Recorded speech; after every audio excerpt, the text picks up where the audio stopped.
Bonjour, bienvenue à toi aujourd'hui. Nous poursuivons ensemble, en cette deuxième semaine, notre marche vers Pâques à travers l'hymne à l'amour, au chapitre 13 de la première lettre de Saint Paul aux Corinthiens. Aujourd'hui, c'est l'amour qui pardonne. Ben oui, on va parler de pardon. J'ai regardé dans le dictionnaire qu'est-ce qu'on disait du pardon. C'était écrit, le pardon, pardonner, c'est renoncer à punir et à se venger. Je suis contente que le Seigneur en soit pas resté là. Parce que pour Dieu, c'est tout à fait autre chose. Il n'est pas question de se venger, il n'est pas question de punir, il est question de rétablir une relation. Pardonner, c'est un acte divin qui consiste à restaurer la relation avec l'être qui nous a offensés. J'ai été offensé et je veux rétablir la relation avec l'autre.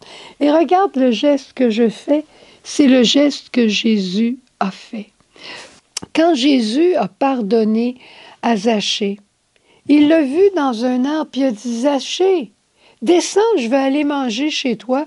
Il n'a pas commencé par lui parler de son péché.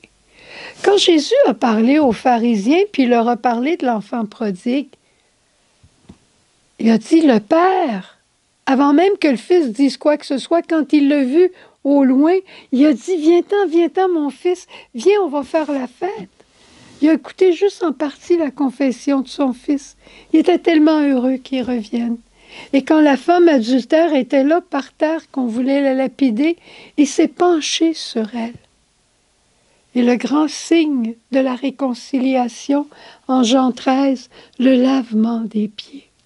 Nous avons offensé Dieu, et Dieu se met à genoux devant nous pour nous laver les pieds, pour rétablir la relation d'amour avec chacun d'entre nous. C'est-tu pas extraordinaire? Jésus est venu sur la terre pour nous dire l'amour du Père, pour nous dire la grandeur de sa miséricorde, pour nous la faire expérimenter, pour quêter. Adam et Ève, ils se sont cachés. Quand on fait une bêtise, on s'éloigne de Dieu, on ne veut plus aller le voir, on ne se sent pas digne. Et Jésus est venu pour quêter notre retour vers le Père. Parce qu'il y a un phénomène chez l'homme blessé, on dirait que quand on blesse quelqu'un, on se justifie en accusant l'autre.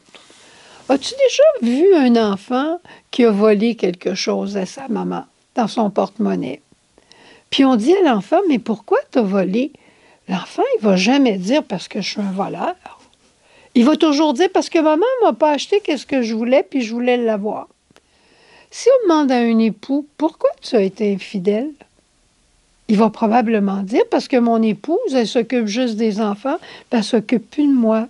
Elle n'a plus de temps de se mettre belle pour moi. Ma secrétaire le fait. Puis si on demande à une épouse, pourquoi toi tu as été infidèle? Parce que mon mari travaille tout le temps. Eh bien, il travaille tout le temps peut-être pour t'obtenir qu'est-ce que toi tu désires. On accuse toujours les autres. Dieu est celui qu'on a offensé et il vient se mettre à genoux. Pourquoi? Parce que tout ce qui intéresse le Seigneur, c'est d'être en relation avec nous et nous permettre de recommencer notre histoire d'amour avec lui. Aimes-tu ça? Ça me donne tellement d'espérance. Maintenant, on voit comment Dieu pardonne. Maintenant, qu'est-ce qu'il va me demander à moi? Comment moi, je peux pardonner? Je pense que je peux pardonner si je reçois en premier le pardon de Dieu. J'ai besoin de me reconnaître pécheur pour pouvoir accepter que mon frère qui est à côté de moi est aussi un pécheur. Pas pour le condamner, mais pour savoir qu'il a le droit lui aussi à l'erreur et il a le droit au recommencement. Il a le droit à mon respect. Il a le droit à l'amour de Dieu. Peut-être que lui ne va pas aller cueillir cette miséricorde du cœur de Dieu. Mais moi, si mon cœur est plein de cette miséricorde de Dieu, je vais pouvoir lui en donner. Je vais pouvoir lui donner le fruit de mon sacrement de réconciliation et notre relation pourra être refaite grâce à la puissance de Dieu, pas la mienne. Regarde Jésus en croix. Est-ce qu'il a dépendu de sa puissance pour pardonner? Non, il a dit, Père, pardonne-leur, ils ne savent pas le mal qu'ils me font. Pour moi, cette parole-là, c'est une parole de vie. Chaque fois qu'il y a quelque chose, un malentendu avec quelqu'un, chaque fois qu'il y a une douleur plus forte à cause d'une incompréhension, à cause de quelque chose de difficile que moi j'ai fait ou que l'autre a fait ou qu'on a fait tous les deux, faire mon expérience de providence, c'est dire, Père, pardonne-moi, pardonne-lui, viens être le Dieu de miséricorde entre nous.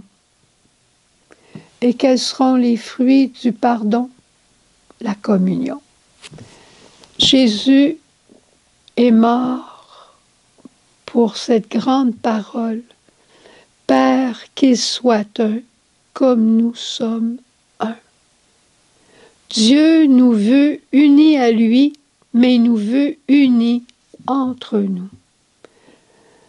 Qu'il soit un. Le grand fruit du sacrement du pardon, c'est la communion. Elle ne sera jamais parfaite, mais le désir de l'unité, le désir de la communion, c'est déjà la communion. C'est déjà les recommencements. C'est la paix.